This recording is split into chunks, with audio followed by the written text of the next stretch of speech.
আসসালামু আলাইকুম। কেমন আছেন সবাই? আমি আজ যে রেসিপিটা আপনাদের সাথে শেয়ার করতে যাচ্ছি সেটা এভাবে রান্না করলে সবাই একদম চেটেপুটে খাবে। তো চলুন কথা না বাড়িয়ে মূল রেসিপিতে যাওয়া যাক।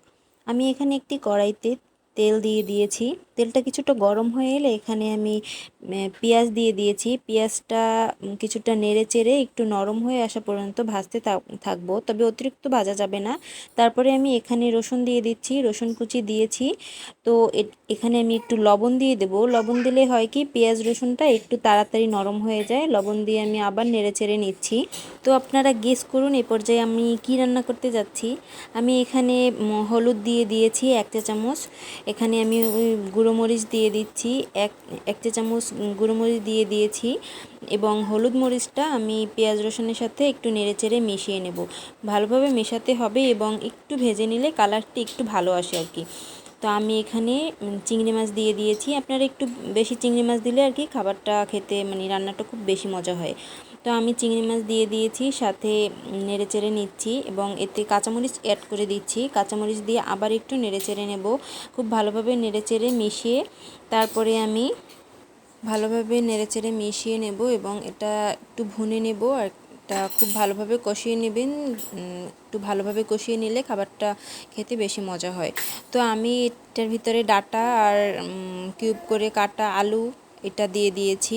তো ডাঁটা শাকের ডাঁটাটা আসলে অনেকেই খেতে চায় না, ভালো লাগে না, বা ডাঁটা শাকটাই আসলে ভালো লাগে না। তো এভাবে রান্না করলে আশা করি এখন থেকে আপনাদের খুবই ভালো লাগবে। তো রেসিপিটা আমার মায়ের, একদম উনিই রান্না করছেন। আমিও ভাবলাম আম্মুর হাতের এই রেসিপিটা আমার চ্যানেলে বা আমার পেজটাতে দেওয়া যাক। তো আমি ডাটাটা আর আলুটা একটু নেড়েচেড়ে নিয়েছি। এটা কিছুক্ষণ নেড়েচেড়ে নেওয়ার পর আমি এটা ঢেকে দিচ্ছি। তো এটা এভাবে ঢেকে ঢেকে ঢেকে একটু করতে হবে, নাড়াচাড়া দিয়ে নিতে হবে যাতে সবজিটা একটু নরম হয়ে আসে।